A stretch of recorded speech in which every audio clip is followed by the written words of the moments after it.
After almost 2 years of living in the tiny home, we've finished all of the countertops. And we did it ourselves for the perfect price. But as you can tell, I'm hiding it from you until after the build, and I'll share with you how much we spent. Let's get into it. We decided to go with Butcherblock for two main reasons. First of all, it's highly customizable and we can cut it to fit any shape or size. And second, it's a natural material, so it just looks good and it fits the rest of our home. We sourced 3 large Butcherblock slabs that we'd use to fit our entire kitchen and more. The reason we went so large is because we have super deep countertops coming out at 31 inches. That's because our tiny home is built on a trailer frame, so under both sides of the house we have a wheel well which changed the depth of our counters. Building these countertops is pretty straightforward. We're gonna measure and cut each piece for the kitchen. We have 9 pieces to go in, and we sourced these 3 blocks of Butcherblock so that we had very little left over. We ripped them into their pieces and we double check fitment to see if we're happy. One of the bonuses of this is we made sure to leave extra for a piece in our living room. If you watched a video a few weeks back, we installed these kitchen cabinets in our living room and we wanted to make sure to have a beautiful top that matched the rest of the house. And a little customization we made was we cut a hole all the way through so that we could hide wires just like the TV. Easily one of the more important features of our kitchen in our tiny home is around our farmer style sink.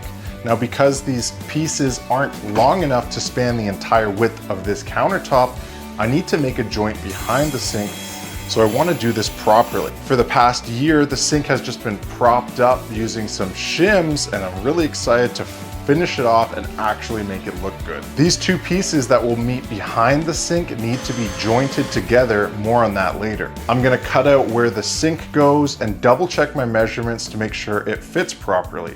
And with it just sitting in place for now, it looks really good and I'm excited to get these countertops sanded and stained. With all 9 pieces cut and fitted, we're actually far from done. If you notice the warning on the packaging, it says to oil or stain within 48 hours of opening the product.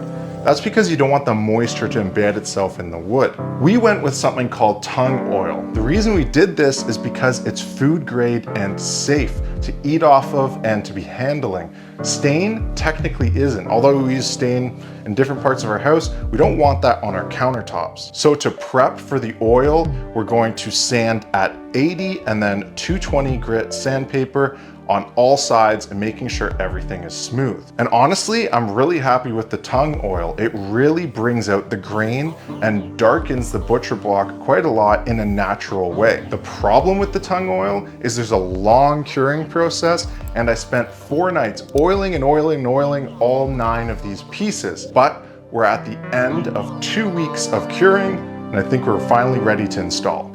Some of you have probably noticed we're gonna leave our temporary countertops in place, and that poses a few problems. The height is much higher, so we do have to adjust things like the stove, but the major problem is below that. You'll still be able to see the plywood under the countertop. So the solution is to take some scrap of our countertop, rip it into pieces to create some trim, and then what I can do is I can take these pieces and I'll be able to install them under the actual countertops. I think I've been excited to install this piece the most. It finishes off our TV area and I think it looks really nice. And installing it is gonna be really simple because I'm basically just screwing it together.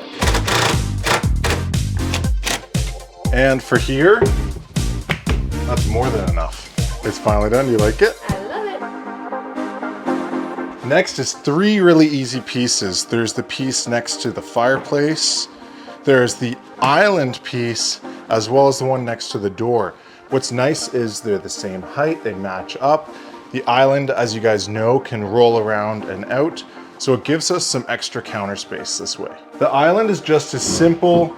We have the plywood below, and so all I have to do is screw up into it. And then later I can put the beautiful trim pieces to finish this off. But I can't wait to see how this side is gonna look.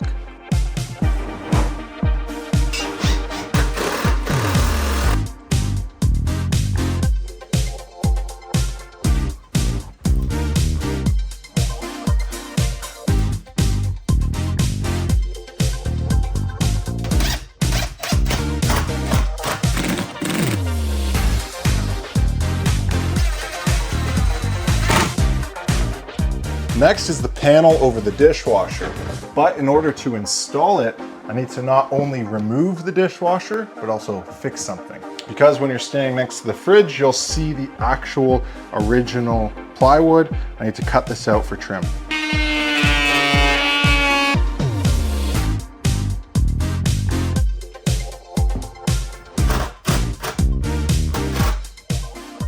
Now with the dishwasher piece done, I can move on to the sink.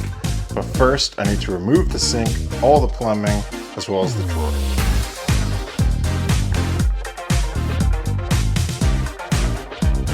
And to make sure everything fits the way it should, we're gonna remove the stove to lift it to its right height, as well as be able to access the back so that we can install a wraparound piece.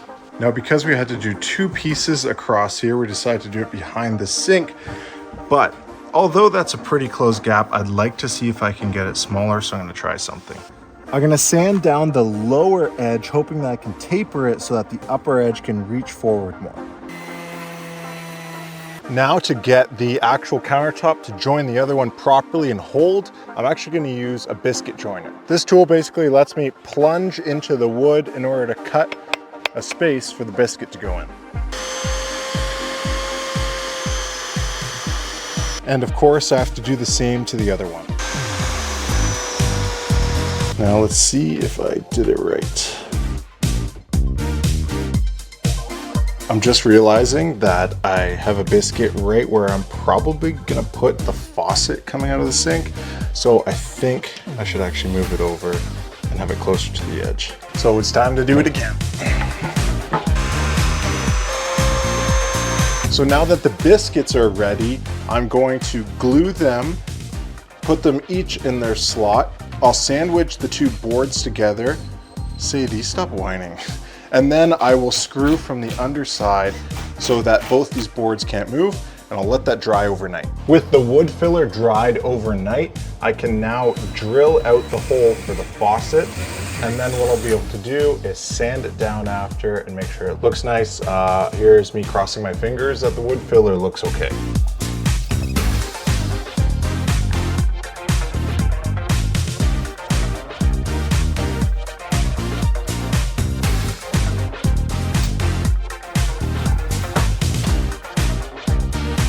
Hey, don't forget to subscribe if you like DIY projects on a budget. Back to the video. So here's a mistake I have to fix. Because I left this plywood, it's so thick that I can't actually get the collar around. Now I have to cut out a hole right here to be able to get the collar around. That actually turned out to be nice and easy and worked out well, but with the drawer back in place, I found a new problem. The gap is too much. That's because of our increase with the plywood there. So I have too much of a gap. It doesn't look great to me.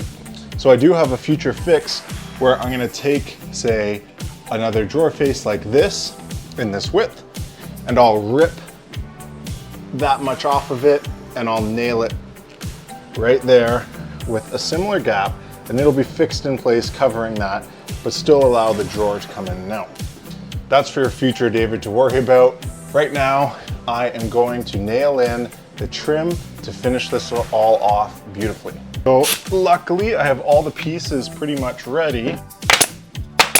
Good. I like that. They always say the death is in the details, and it's true. The finishing takes the longest part. Maybe not in this case, because I have it ready to go, but it makes the biggest difference. I honestly think that out of all the pieces of countertop around here, the island is my favorite part, because we've been staring at plywood for so long that we either forget it's there and we're just used to it, or you see it and you just get frustrated with looking at it. Trying to hide them in the knots, but there's not many knots, which is kind of nice. And here's that pesky last piece. Isn't it always the last thing takes maybe the most amount of time? So I cut out this extra corner. I've got a piece of trim for the front, but I have to miter this corner because I have another piece that's gonna go in here. That way you don't see the plywood there. It should make a nice finish. So I gotta work on this.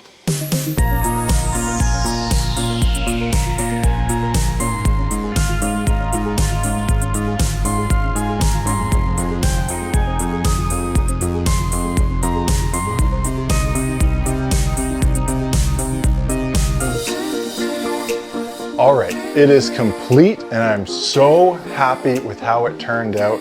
Everything looks so good. We even added some stuff back on the counter just to fill it up, make it look more homey.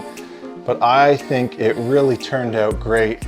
I'm really happy with how bright the sink is compared to the rest of the materials around it.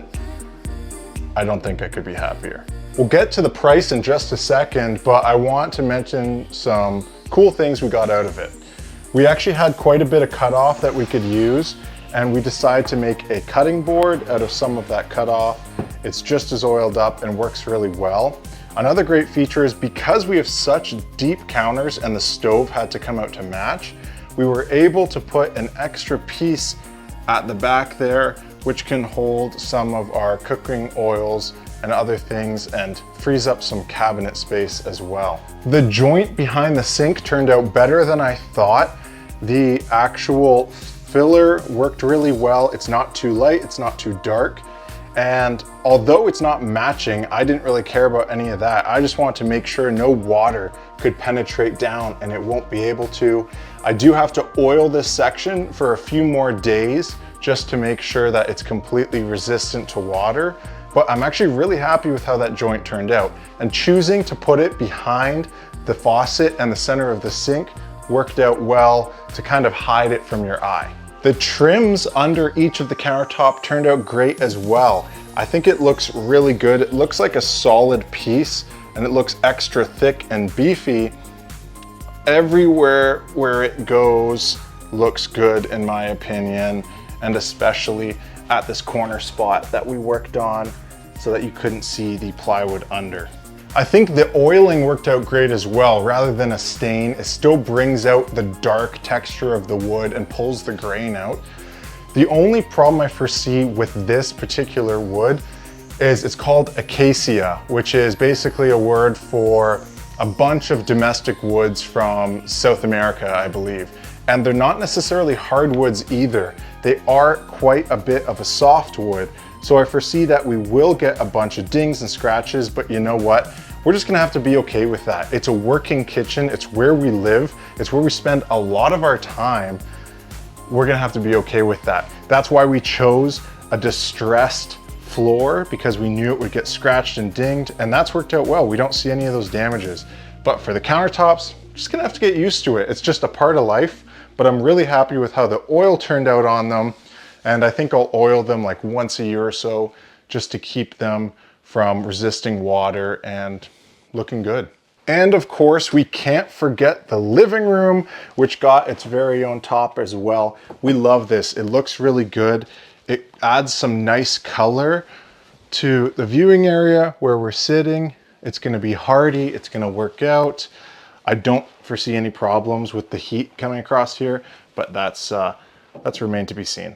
Okay, I'm sure you've been waiting for a price, how much we spent on all of this, and here it is. So we were looking for a bunch of different materials for our countertop. We ended up going for Butcherblock because it is significantly cheaper.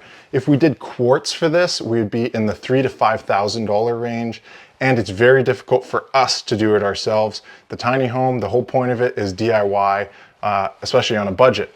So we went with Butcherblock, we shopped around. You know what turned out to be the best place? Home Depot. Home Depot turned out to have the best price and bang for buck for size and what we were looking for. So we bought 3 slabs of Butcherblock at a total cost of $1,100 with tax. So it was $987 before tax, but $1,100 all said and done for all of the material. After that, we spent $50 on tung oil, and we still have probably half of it left over to use to, oil up in the coming years. And then we spent $7.99 on some sanding pads for our orbital sander. So all said and done, we're at $1,157.99, which is honestly an incredible budget price for the amount of space that we got out of these countertops. Even if we went the IKEA route, we would have been in the $2,500 range. And as much as they do look good, I think I'm happy with this, especially because it is a full thickness wood. Before you guys go, I want to thank you for watching, and I want you to drop any comments you have about the style, what you would do differently, if there's a better budget way that you found that works for you. I want you to comment below. Also, please make sure you like this video. By liking it, it allows this video to go further and show more people, and it really helps me out, so I appreciate your support. Hopefully I gained a new subscriber today. I'm always showing some cool stuff that we're doing on our homestead, that we're doing DIY projects on. So hopefully you come back and watch some more of that. Until the next time, I'll see you then.